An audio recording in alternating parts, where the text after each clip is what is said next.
As we celebrate National Nutrition Month during March, we become more conscious of how we can better our health by increasing our awareness of healthy foods. I'm Amelia Duggan, your host for On Campus at Bergen Community College. Joining me once again is Chef Arthur Tolvey, who is a registered dietitian and professor in the BCC Hotel Restaurant Management Program. Also joining us on this show are Katya Maya and Piper Mahler, who are students in the program. A little later in the show, we'll be visiting the kitchen for some more great cooking tips from Chef Tolvey. Arthur, I know that an integral part of the Hotel Restaurant Management Program is cooperative education. What does this involve for our students? Well, the students actually have to search out a job that would approximate what they want to do in life when they get out of school.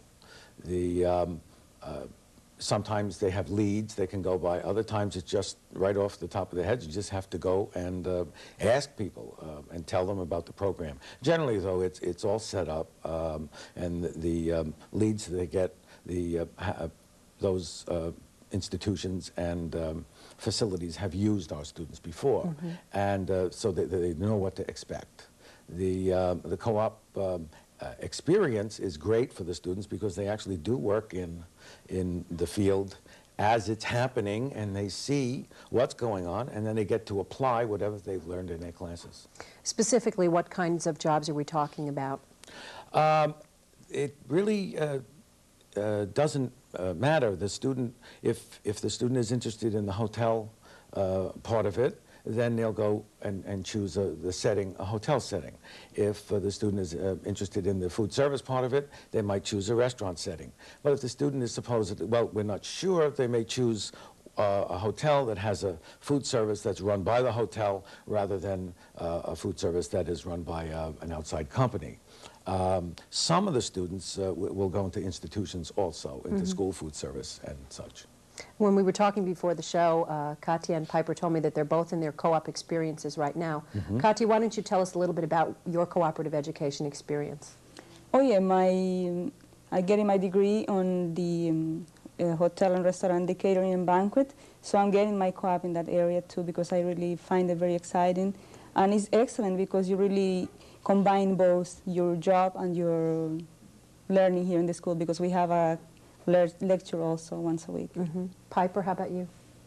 Oh, I feel that it's been a good help for me. I've been working in the field for quite a while now, and I've had a job in the industry for a while, and it works well because you apply what you learned at your job with what you learn at school in the kitchens, and you apply what you've learned at school in your job, and you make suggestions. Are the co-op employers receptive to having our co-op students there? I mean, you say we have some of them that have the repeaters in terms of the companies or institutions that are hiring our students that way. All the things I've heard, they love our students. And the fact that they keep asking for them back again for the new classes and the new students is the whole point of it. I'm sure, Piper, you not only use the things you've learned in class, but the place that you are in now, have they had our students before? Yeah, there's been several employees that I work with now that have gone through the program, and they've just continued to work afterwards. I work for an off-premise caterer, and we have a lot of employees. We have over 200 employees, and I would say I know, off the top of my head, I know at least 8 to 10 that have gone through this program and worked there. Katya, do you find that also? Yes, they do, because they want to get new ideas, new people in the field, so they try to get you as fresh as you can from the school. I guess the true celebration of National Nutrition Month is getting to visit you in the kitchen. So how can you keep us more, you've been demonstrating for us a lot of different recipes, how can you keep us more aware of our dining habits? When you're dining out, just remember, you can't read labels, so ask the chef. Ask the person you're giving the order to. Tell them you want to have a special order done. Tell them the way you want it. And they will, positively, they will help you out. They will do it exactly the way you want because they want you to come back again. Well, with no further ado, let's get back to the kitchen. Okay. Hello again. Here we are in the BCC kitchen. We're here today with Katya Maya. She's my assistant. for today. We're going to be preparing some more low-fat, low-cholesterol foods as we did in the previous weeks. Today, we're going to do some fish stew. It's done Portuguese style. Generally speaking, it's not full of fat and oil to start with, and we've just left out the 1 or 2 tablespoons that were in there. I know you've had a chance to try some of our other recipes that we did, and today you'll be very, very satisfied with these main dishes. Now, for the Portuguese fish stew, we first need to have a saucepan. Okay, there we are. We'll use this. This is sort of a stock pot Dutch oven saucepan. It's good for everything. The recipe says we need some potatoes. I have the potatoes cut up into cubes and placed in the steamer. And as soon as we're ready for them, we'll take them out of the steamer. They need to be partially cooked. Now, here we have whole Italian-style tomatoes. Now, they work nicely because you want chunks in this recipe. So what we need to do is squeeze them a little bit here to crush them by hand. Don't use a fork or a spoon or a machine because you won't get the same texture doing this, okay? Notice I have gloves on. It just makes for easier cleaning up afterwards. There we go. And be careful, it splatters all over the place. We want these nice chunks in here. There we are. Okay, I'll wipe this off. Now, next we're going to put in the rest of the herbs we have here. We have some bay leaf and garlic. Okay, place that in there. Now, generally you'd have to saute these things in a little bit of oil. You don't need to do that, though, with the stew. The flavoring is excellent. This is mild chili powder. This gives it a little tang. There we go. We have sliced onions, thinly sliced. No, we didn't use a machine for these. This is hand done. We're going to place all of those in here. Okay. And we have some green and red peppers. The green pepper and the red pepper, even though they're the same fruit, they have different flavors, and it does add quite a different flavor to it. Here we have salt and sugar. Well, all of these are in recipes that you can call in to request, and we'll be happy to send them to you. This is V8 vegetable juice. That gives it a nice vegetable-y taste, and a little bit of lemon juice to keep it sharp. Okay. Now this is the fish. And what we need to do is cook this up a little bit first, and then we put the fish in for the last 10, 15 minutes. I believe our potatoes are done, so I'm going to open the steamer and pull out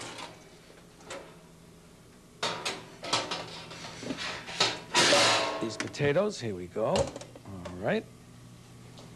Now, there they are. They're not quite tender. They're just about right, okay? So we'll place those in here also. A little bit of liquid that came from the steamer, it won't hurt it. It'll just add a little bit more volume to it, that's all. Now, we stir this up a bit. Now, if you have a fish that's very firm and probably won't break up, like, for instance, monkfish, or if you want to use lobster tails. The problem is that they're going to get tough the longer they cook. So you really don't want them to get tough. That's why you put them in last, okay? Now, we'll take this and bring it over to the range and place this in the range. And this can start to cook right here, okay? All right, there we go. I'll cover it. Good, thank you, Katya. I want to show you what it looks like when it's finished. So we've done another batch of this. And this is really, really something. See if you can see it. Do you get that fragrance from it? There it is. See? Yeah, it's very fragrant. You see the fish hasn't broken up entirely. There's still chunks and pieces in there. And this is ready to eat. And I know we're going to have some fun right after the program. Okay, there we are. Okay, we'll place this back over here again. All right. Next, oh, that's done. You can serve it with rice if you like. You can put stale bread. You can cut it into slices, put garlic on it, a little bit of oil, some no salt or regular salt, or salt substitute, and then bake them in the oven until they're nice and crisp.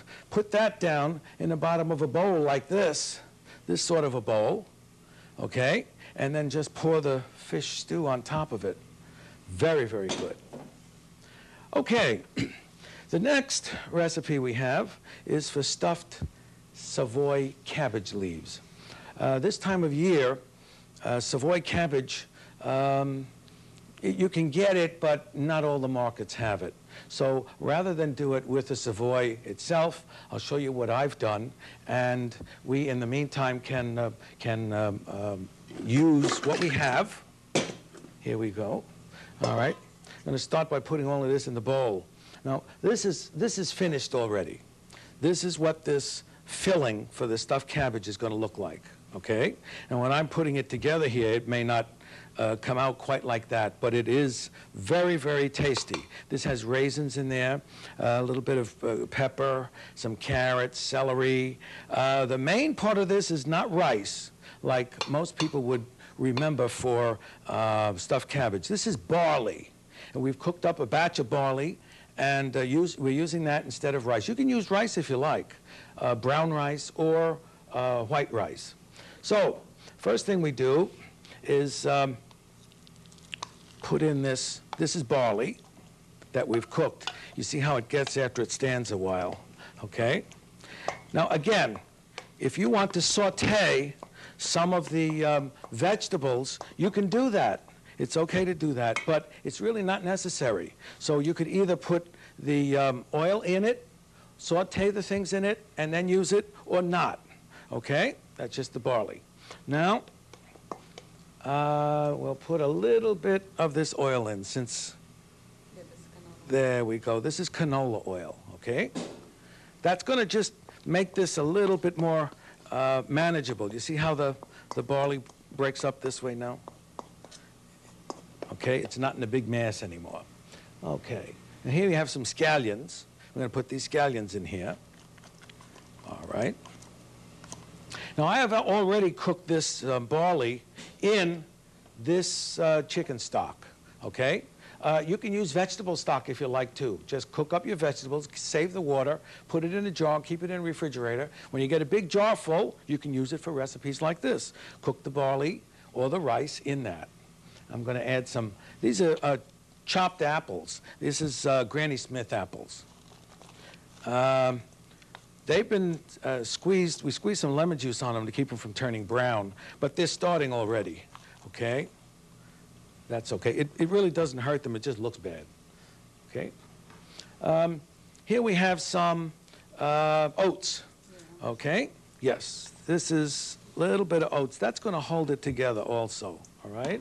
And we can put our seasonings in here. The seasonings are black pepper, allspice, ground caraway seeds, and this is salt and pepper mixed. Okay, there we are. Now, if you want to, you can add some of these. There are some nuts, walnuts, chopped celery, and chopped carrots. Okay, we can put that right in also. There we go. And if you need a little bit of moisture, you can use some of the stock, but we'd rather not use it, because what'll happen is the oats, we can use unprocessed bran also. That will absorb some of the liquid as the apple cooks and the vegetables cook. The liquid would go right into the grain, and it'd make it nice and stiff and firm. And here we are. Here are these again. What I'm going to do is mix these two together, okay? Now, these have been over-seasoned. That's why you see the different color, okay? and it's been setting in it. I prepared that yesterday evening. Now we can mix it up. All right.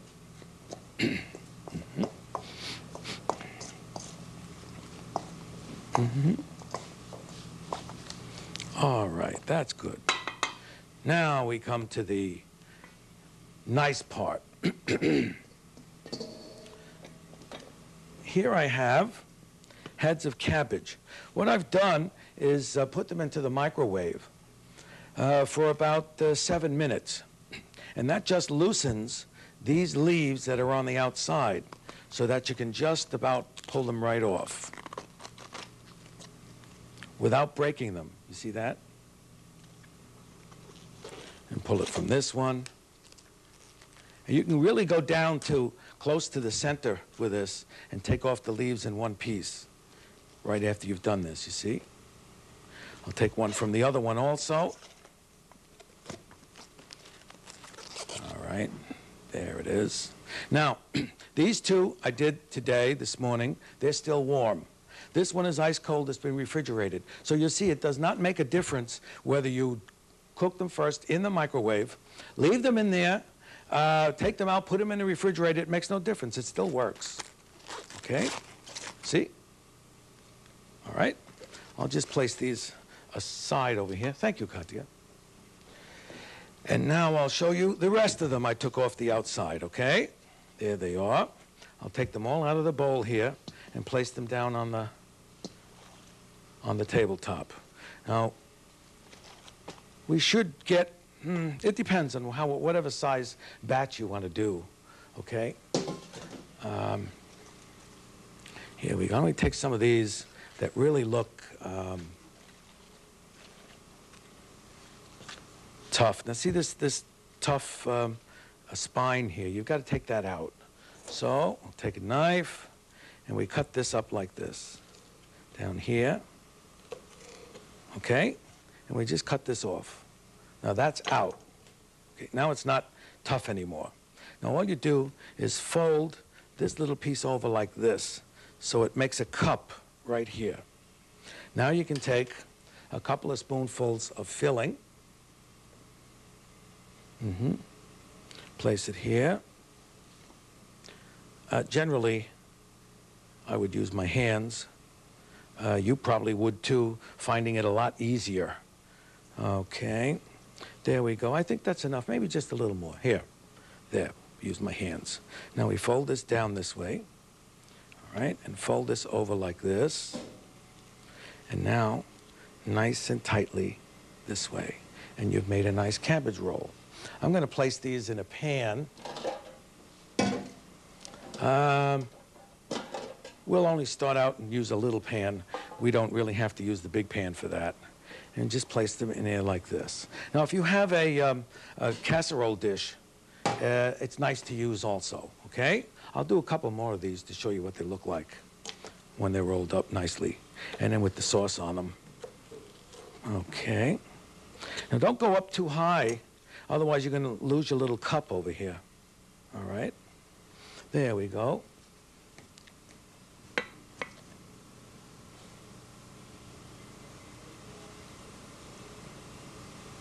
All right. Just a little bit more. Now, these apples and raisins and nuts that are in here, you say, oh, well, maybe that's not such a good combination. Oh, will you taste these? And if you don't put any meat in them, then they're vegetarian. Okay, let's take a couple of more real tough ones. This looks like a tough one. A trusty knife, cut it out. There you go. Okay, fine. And let's see if I put too much in this one. Yep. That's okay. We can hide a multitude of transgressions here. And place it in here. Okay? Now you just continue that until all your cabbage is done. I'm going to remove this because we really don't have to finish all of those. That's because I have one done already to show you. So here we go. let's take a look. We have some other goodies in there too. So, there we are. Take this out. I did it in the pan like that, so you'll be able to see what it looks like. The little spots on the top are really not splatters. I had another dish containing tomato sauce on the top of it in the oven, and it splattered over the top of this. So, here we go. Oh. There it is.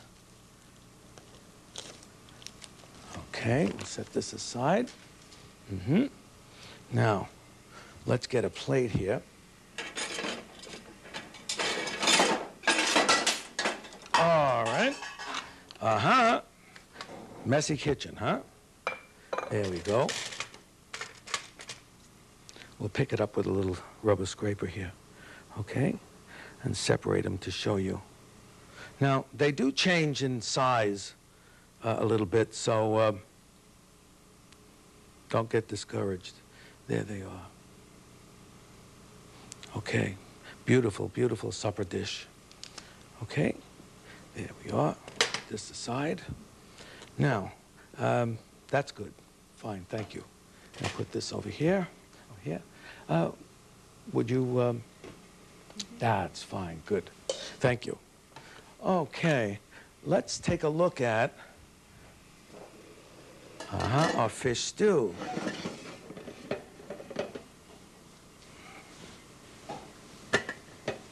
Here we are. All right. Now, we'll take a good look at this. And, Katya, what do we do with my fish? Here. I think it's under this. It's not? Okay. We'll take a look. Woo! There we go. See how nice that is? Okay. It's ready to go. Now we just place the fish in here. And if you really think it needs a little more sauce, this may need a little more sauce. You can try and see. It depends on how much juice you want from it. There we go. And place it right in there. Make sure the fish gets covered with the liquid. Okay? Fine. Put the cover back on. That needs to stay about 5 or 8 more minutes, and then we're finished. Okay.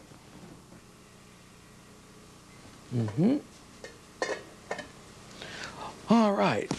There we are. Let's take a look at some more of these. In our next lesson, we'll be working on the, what do we have? Eggplant, cannelloni style. And we're going to have low-fat lasagna. It is delicious. See you then. Has our cooking and our method of teaching cooking changed to totally to a healthy style? When you say our, you're probably generalizing the American public as it exists today. Yes and no. We find people that are paying more or less strict attention at home. When they do go out, though, they kind of like to feel that they can loosen up a bit, but not to the point where they're going to splurge and lose everything that they've gained by going off this regimen. Certainly eating 4 or 5 days a week the way you know you're supposed to, and then the 6th or the 7th day doing anything you want, that seems to be the way people like to do it. And it is a very good habit, a set of habits, because then you not only get into the regimen, but then you don't get sick of it.